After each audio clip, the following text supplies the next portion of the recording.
right after you find out, it's really important to find out why. Why didn't I get this position? And sometimes, Jeremiah, it's stacked against you. They've got someone that they've had their eyes on for other positions. And, maybe it's not a fair competitive ground, but many times it is, and there's a reason. And you got to find out what that reason is. And that takes follow-up, and it takes, some conviction to really understand, as opposed to just move on to the next opportunity. It's important, I think, to really understand, why wasn't I chosen, and how do I avoid that same barrier in the next time I have an opportunity.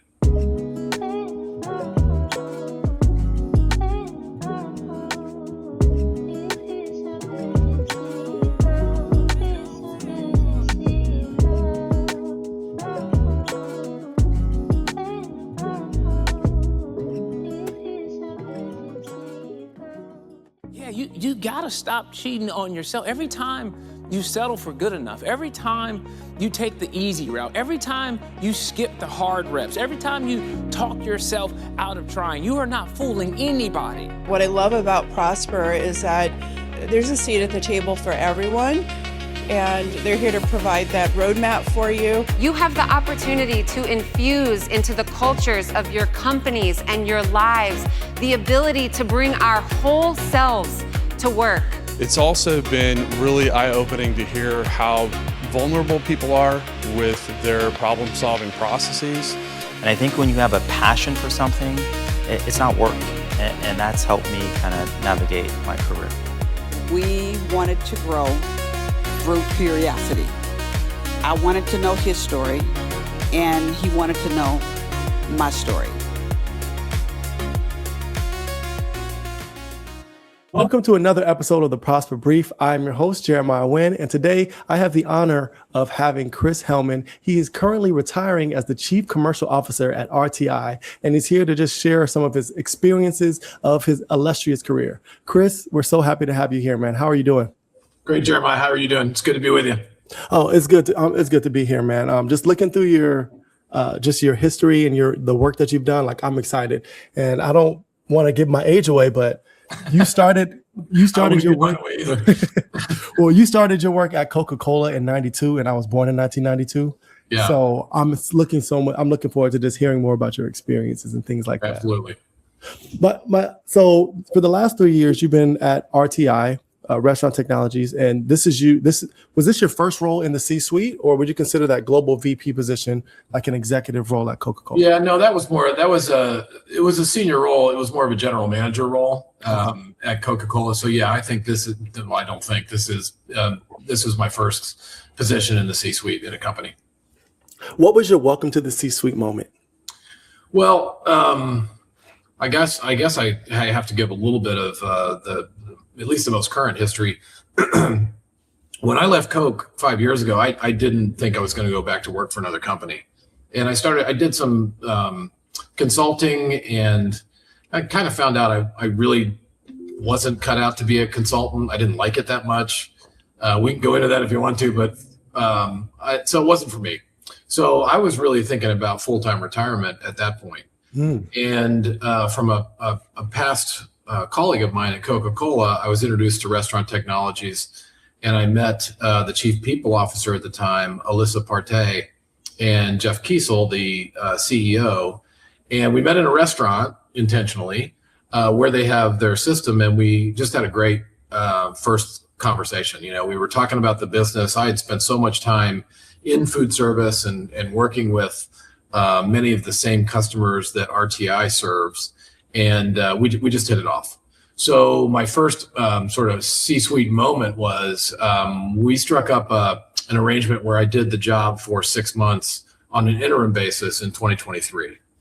And when that 6 months was up, then I rolled into a full-time position, and I've been there ever since till this month. So in total, 3 years with RT, 2.5 years as the full CEO.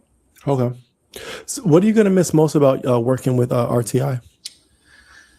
It sounds really almost trite, but the people. I mean, I've really enjoyed not just the people on the executive team, but certainly the commercial team, my leadership team.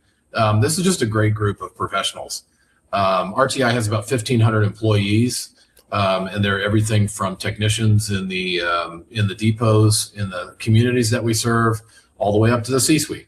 And so it's been a really diverse experience for me. Some of it's very tactical, some of it's very strategic. I'll miss that piece of it, but I think just the daily interactions with my teams. A few months ago, I actually had the honor of interviewing Jeff Kiesel, and he told me about some of the things that he does. Like he, every Friday he sends this email to the entire company. Like there's a lot of heart, from the top down. So I'm curious, like what is one thing that you do that you would do for your teams, on a consistent basis, just to help the culture, the morale, and just, to keep, allow the unification to be there? Well, as the commercial leader, so I have sales, marketing, customer experience, commercial ops, and product development is basically the teams that I run. I think that there's obviously routines that we've got in place where we have set connections. We meet weekly as a team virtually. I have one-on-ones every week with all of my team members. And every quarter we'll get together, sometimes at headquarters and sometimes in the market. So I think there's, we're living in a virtual world and have been for the last 5+ years or so, thanks to COVID. But I think that it's important to spend time together out in the field. So we do that on a pretty regular basis, but we have those routines built in every week too. And it's an on-demand world that we're living in. So anytime any of my team needs me or I need anything, we are in immediate contact. Is the one-on-one that you have with your team, is this something that you did at Coca-Cola that you carried on, or is this something that was newer being at that level? Or? It's I certainly had one-on-one meetings with my team members at Coke. It's more structured and more it's more structured at RTI. Jeff and I have a weekly one-on-one as he does with all of his direct reports.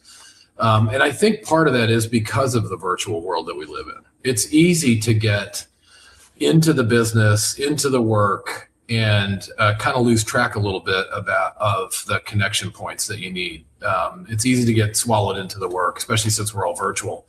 So I think the current trajectory of business, it really kind of forces you into those moments. And if you don't have them, you miss things. There's another routine that we have here at RTI that was really foreign to me, and that is every day, the senior leadership team, the senior executive team, we have a call every day at 10 o'clock. And it can go from 10 minutes to 30 minutes. But it is the senior leaders' opportunity to talk about what's hot, what the big rocks are on the table, and just to get alignment. Instead of, if I've got something that I need to talk to our chief operating officer about, I know that I've got that routine set up coming up the next morning or that morning. And so we don't have to schedule time. I just know that we've got that connectivity. And that, at first I thought, this is crazy. Every day, a senior leadership team having a call every day, this is nuts. But I've really grown to not just look forward to it, but I see the power that it's given our senior leadership team.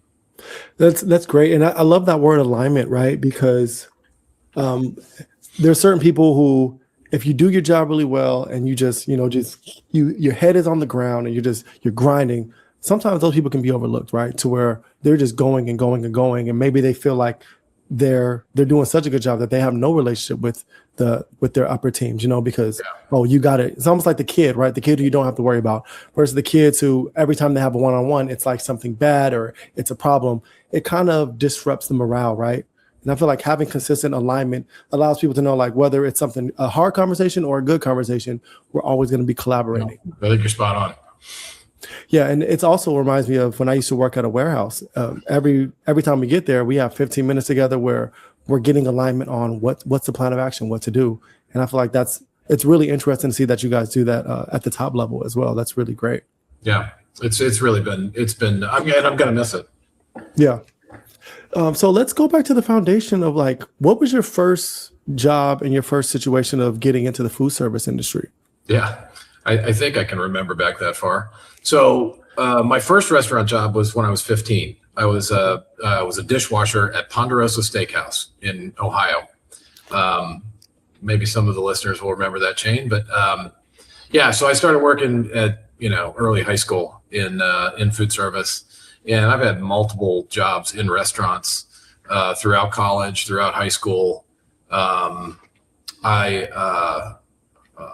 probably got away from the food service business for a little bit after I graduated from undergrad because I got into marketing and I was working in the advertising agency business. One of my first jobs out of college was with BBDO advertising. So I got away from food service for a while. And then when I got my first job at Coke in 92, as you mentioned, it was working on the dispensed side of the business. So what we called fountain. So I've been pretty much off and on since that moment. I've been back in food service in a lot of different roles and a lot of different jobs. What was it like getting that job at Coca-Cola? Because especially like Coca-Cola to me is like this legendary brand where like Santa Claus is basically Coca-Cola, just they've had such a huge imprint on our culture. So what was it like having that job? It was great. I mean, I spent just under 30 years at Coke, and I never thought I was going to be there that long. When I left the agency business, the advertising agency business, to join Coke, I really thought of it as, well, I'll do this for a couple of years and get the client side experience on my resume and go back into advertising at a much higher level, right? Because now I've had that client experience, so that was 30 years ago, and I built my whole career there. I ended up not leaving after 2 years, thank God. But it was a different time. It was a much more formal time, I think. I mean, I remember the first 10 years of my career, you're in office every day and we were in suits and ties, so that's just kind of that was the environment at the time. But the thing about Coke, I think of two things really that were really special. I worked with and for some of the smartest people I've ever interacted with. So there was always a challenge. There was always people there that you could lean on that were super skilled. So that part was great. The other thing about Coke was, unlike some other really big brands like a Procter & Gamble, for instance, where you start at a position and it's very set in terms of your career path and trajectory. You do this job for 2 years, then you get looked at for this job, you do that job for a couple of years, and it's very systematic. At Coke, it's not. The opportunities are out there, and I started in marketing, I moved to sales, I ended up in general management, I ended up managing a 100 engineers, right? So it was a really great company in terms of opportunities and breadth of experiences. So was your climb intentional? Like what would make you go from marketing to sales to managing engineers? Well, yeah, of course. I mean, you always going to keep moving in an organization like Coke. So it was the movement was intentional. The plan sometimes wasn't that clear for me, you get faced with opportunities that you feel like, well, that's kind of not where I'm headed, or that's taking me off course, or that's not really my career path. I would say, as a piece of advice, those are the ones you look closely at, because there's something about the notion of breadth of experiences that sets people apart, that differentiates people. So when you're in an interview and you're let's say you're going for a product development role, and you come in there with all kinds of product development experience, that's great. But you might be competing with someone who's coming in there with a lot of product development experience, but also has some sales experience or some marketing experience. And those candidates tend to be looked at a little differently in terms of breadth and in terms of experiences. And I've lost a ton of jobs to people along the way too, who had more experiences than I did. So I kind of learned early on that it was okay to step outside of the norm. I went into the business as a marketer, and I really thought that, that was my path. I was going to stay in the marketing group. But about 7 years in, I took a turn and I took a sales job.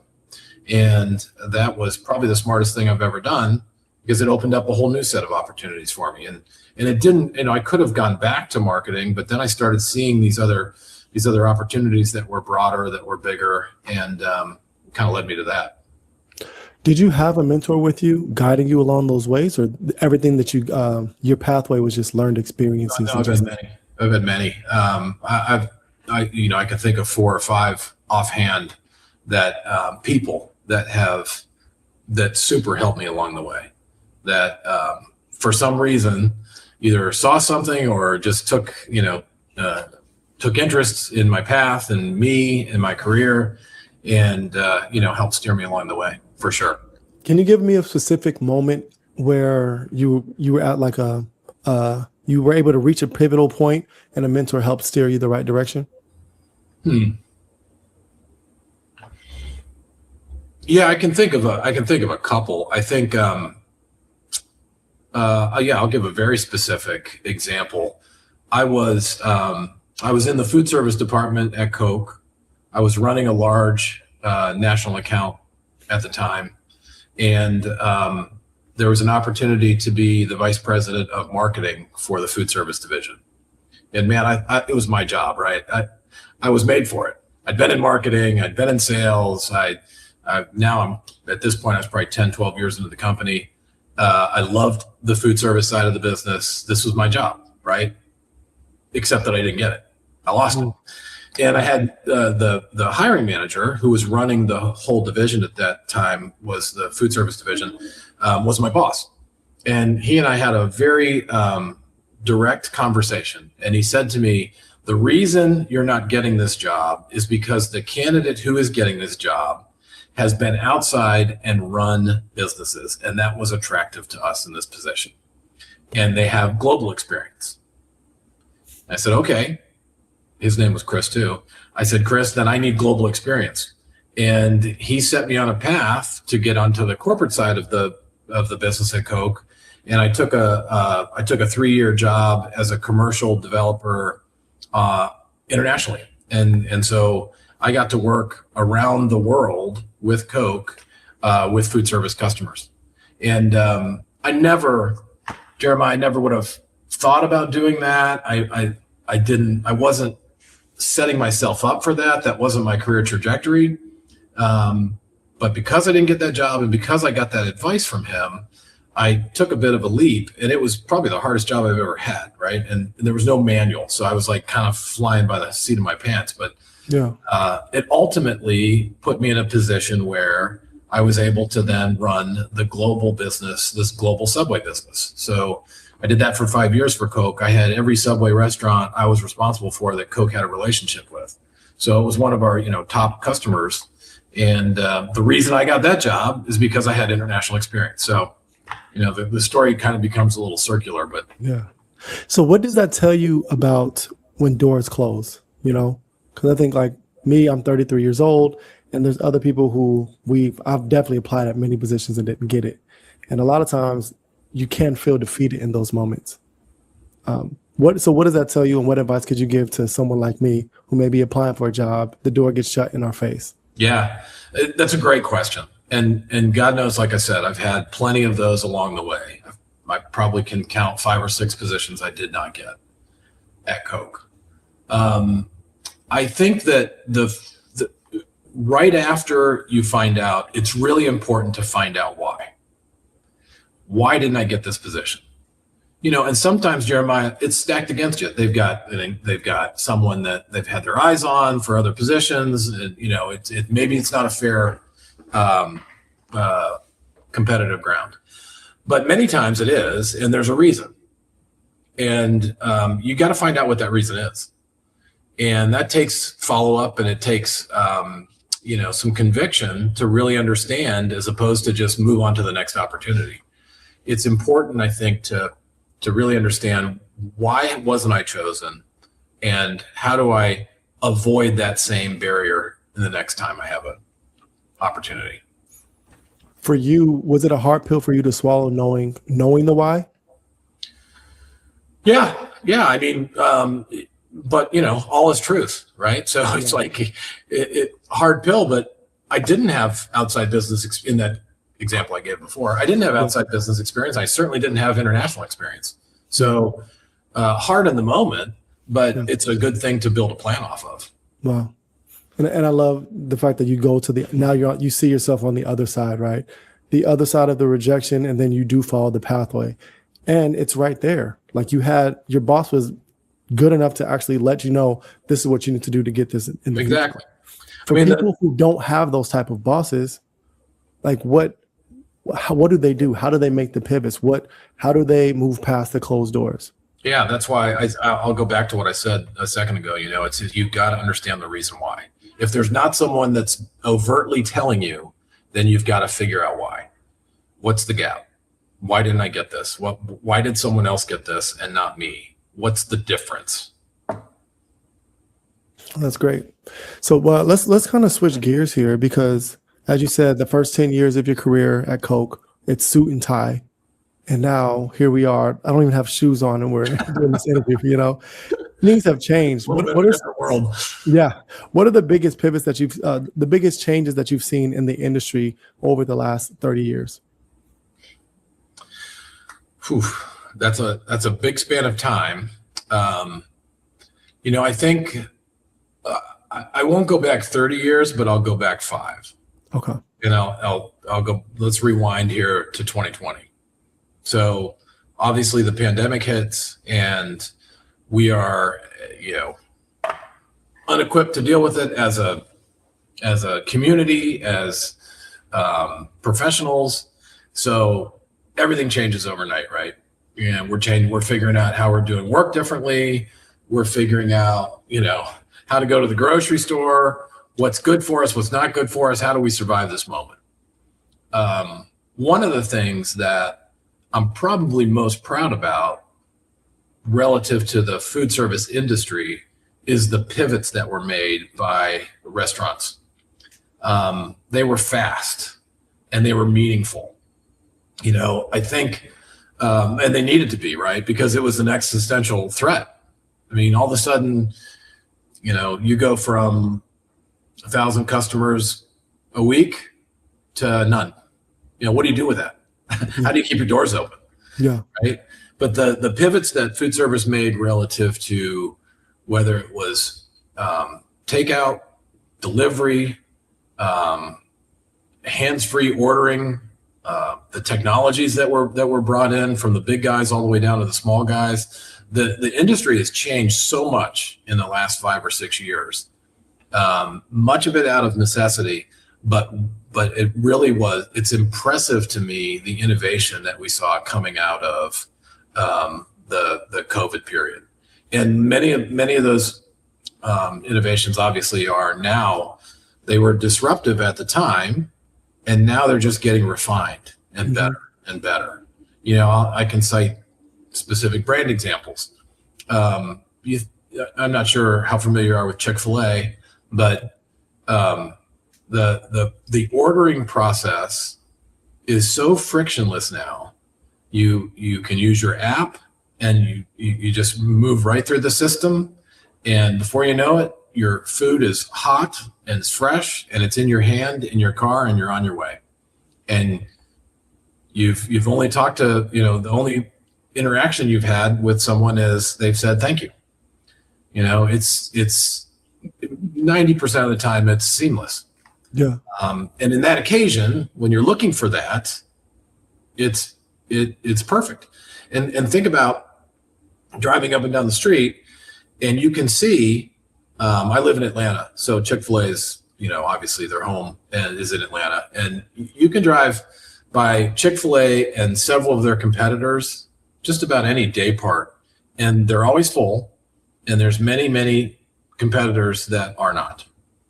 So I'm not sure what path I'm going down here, but that speaks to the innovation piece that they've really invested in. And I'm curious to know too if you can think about this. You may not have an answer to it, but I remember watching Back to the Future, and they had like this idea of what the future was going to be like, where like you put on a big jacket, you press a button, all of a sudden it's fitted. You know, you have hoverboards, like shoes that you didn't need shoestrings. When you look back at your time at Coca-Cola in those earlier years, and just as you were progressing, did it feel like this was it? Did you ever feel like this is as technologically advanced as we'll ever be? Or did you always feel like there was something else coming? Yeah, I mean, so my career, in my career, what gets dropped in the middle of it? The iPhone. So the iPhone's invented in 2007, I think it was 2008, somewhere right around there. So as someone who was mid-career when that happened, you know, and there were Blackberries beforehand and pagers beforehand, you know, so you could tell the technology, the accessible technology was really changing.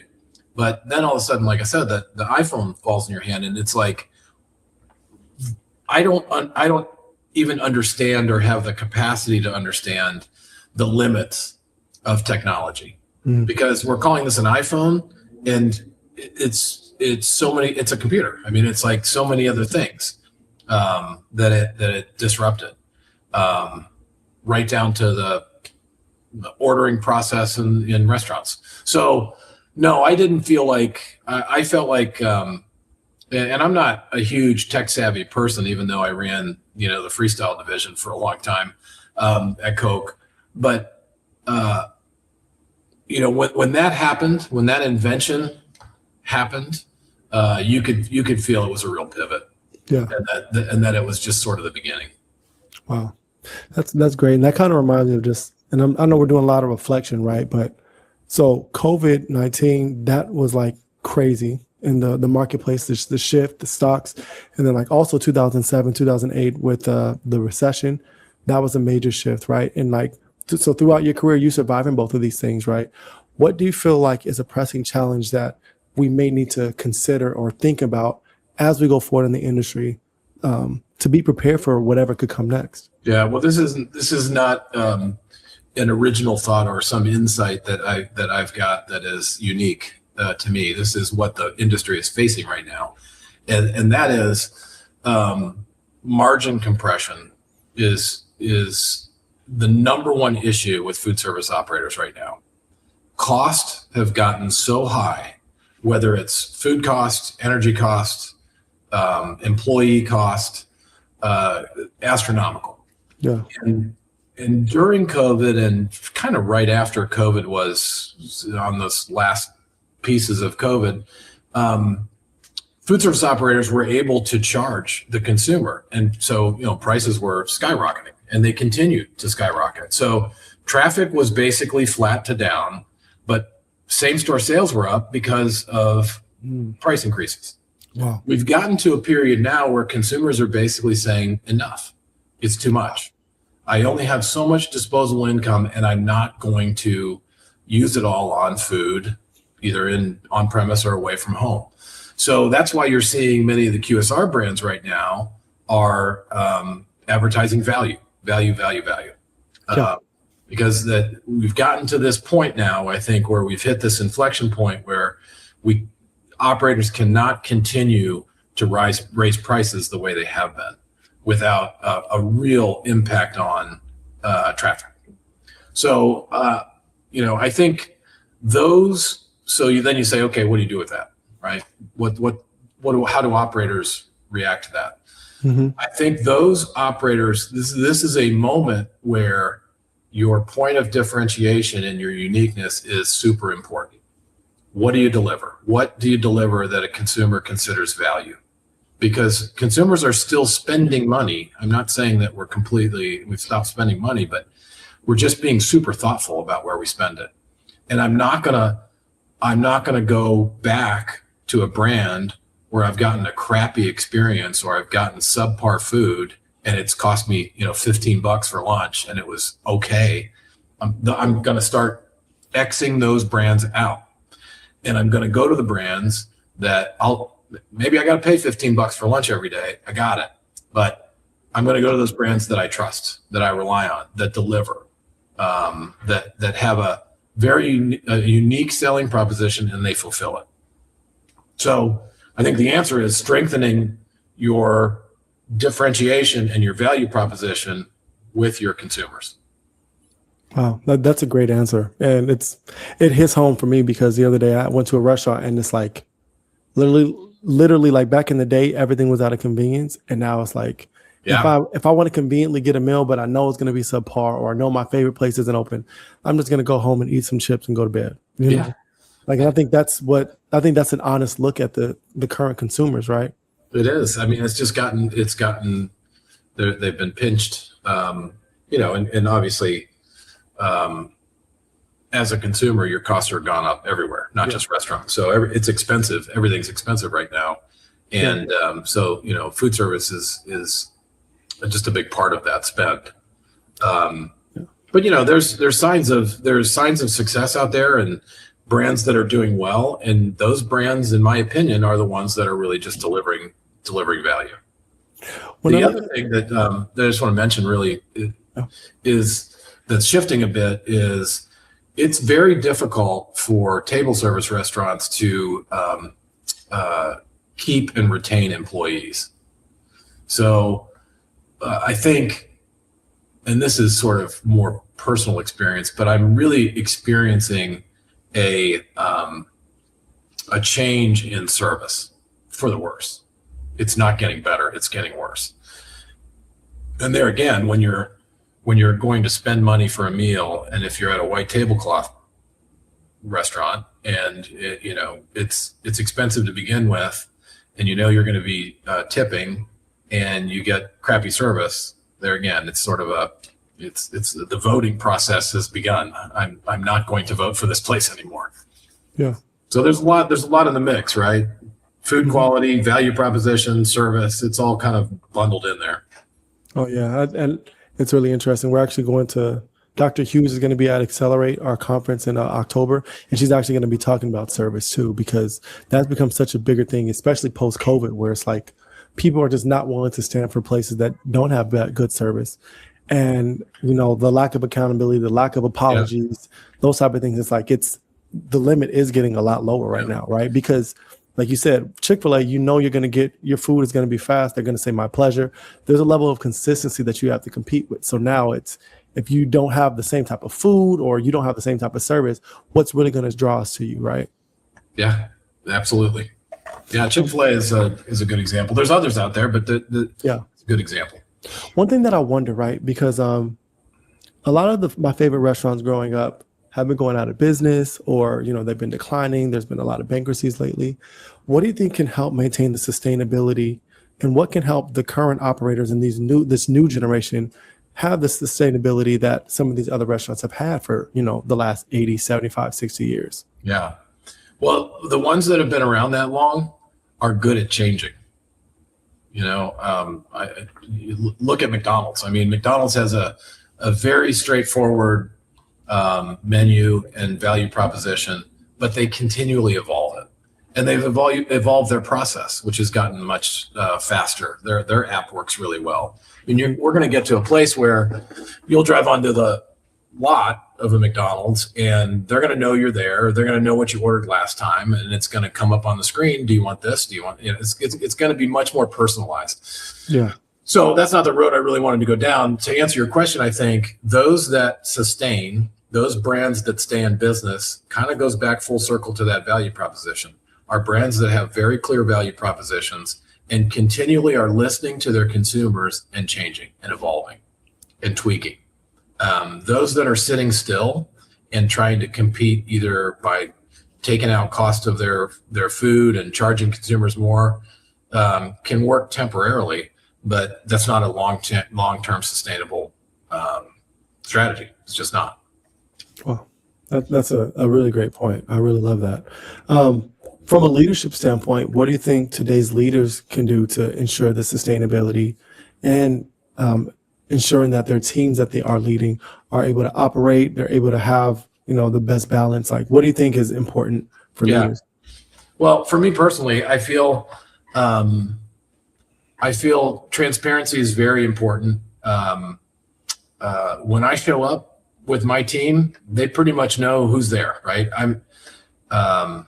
They know what they're going to get. Now, I certainly have highs and lows, and like any other person, but I try to take into consideration when I'm working with my team that it's important for me to be authentic, to be truthful about where I'm coming from.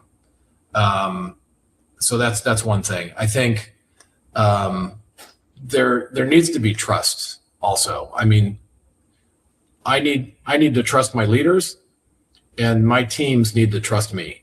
At least trust my intentions, where I'm coming from, what I'm trying to do. They may not agree with it. They might not like the direction, but at least they know that I'm authentically trying to move the business or trying to do something that I'm being overt about. And I think I've spent a lot of my time as a leader, and I can't even remember how long it's been since I've been leading teams. I guess probably since 2000.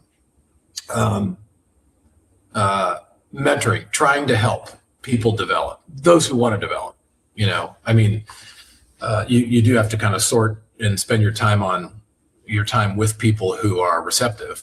But I feel like I've had a pretty good impact with people I've worked with along the way. A lot of it is because I think I am authentic. I think strategically about the business, and I want people I work with to succeed and to move up and to move on. Has transparency always been a standard in leadership across the board your entire career? I don't know. Maybe not as much when I was younger, when I was just starting out. And you're working in a business in a brand like Coke. It's a huge brand. It's been around for 150 years, right? And to say that it's not a political organization would be wrong, because it is. So you gotta sort of figure out your own personal operating style. How do I deal with the politics of this place? How do I deal sometimes with the bureaucracy of this place while I'm leading people, right? And that's a personal thing that I think most leaders probably struggle with a little bit.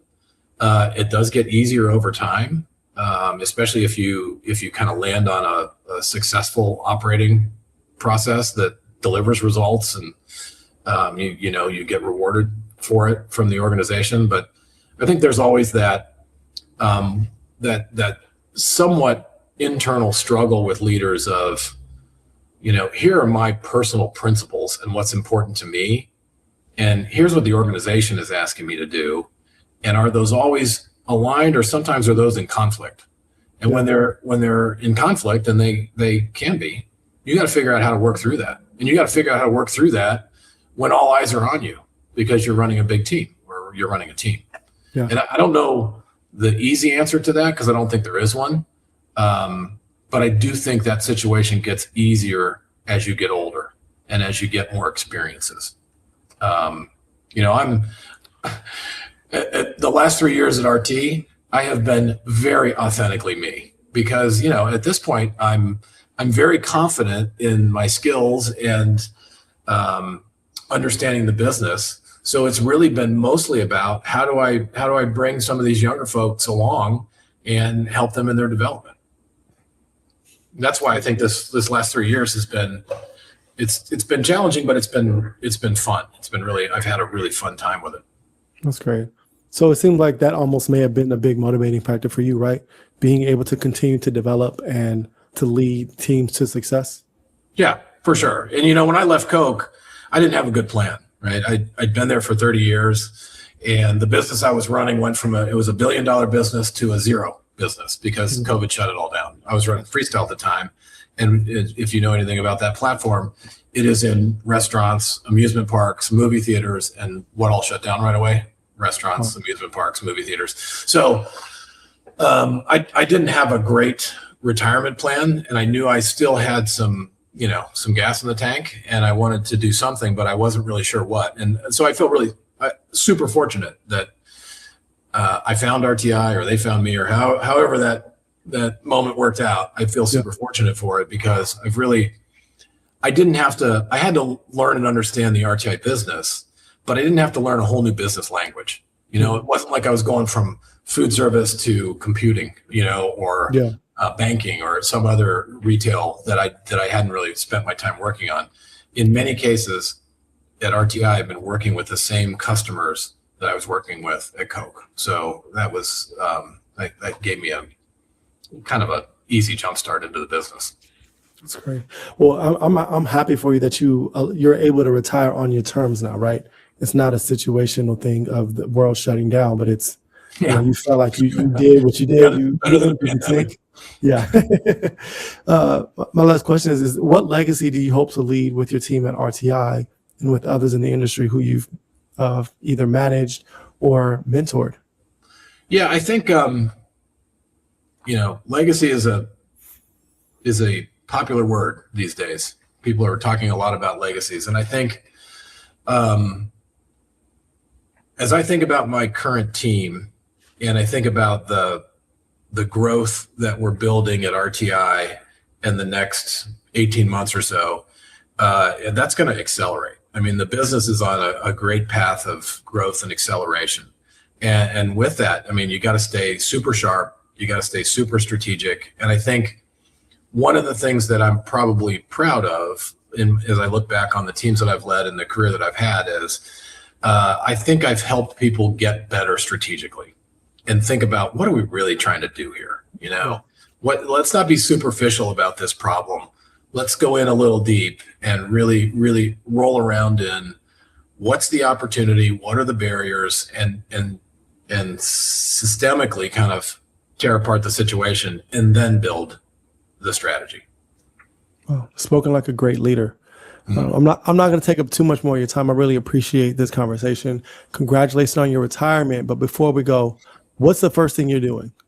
Are you going on vacation? You going on a cruise? No. Well, I'm not going to do it. Here's my plan, and I'll give you the short answer.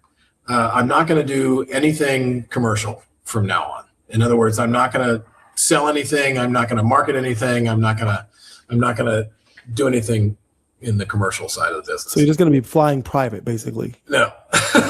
No, I didn't say I wasn't going to take advantage of commercial things. I'm not going to spend my time doing that. Gotcha. What I'm going to spend my time on and with are organizations that matter to me. I just came off the board of the Atlanta Food Bank, and I love the Atlanta community. And I'm going on to the board of trustees for the Woodruff Arts Center here in Atlanta. So that is my next big thing, and that starts up in May. That's not going to take up nearly as much time as this job has. So, I'm going to do the normal things. My kids live out of state, so I'm going to travel more and, just be more present. That's awesome. And less busy. That's great, man. Well, congratulations on an amazing career, and I wish you all the best. Awesome. Okay, Jeremiah, thanks. Appreciate your time. We'll see you guys next time on the Prosper Brief.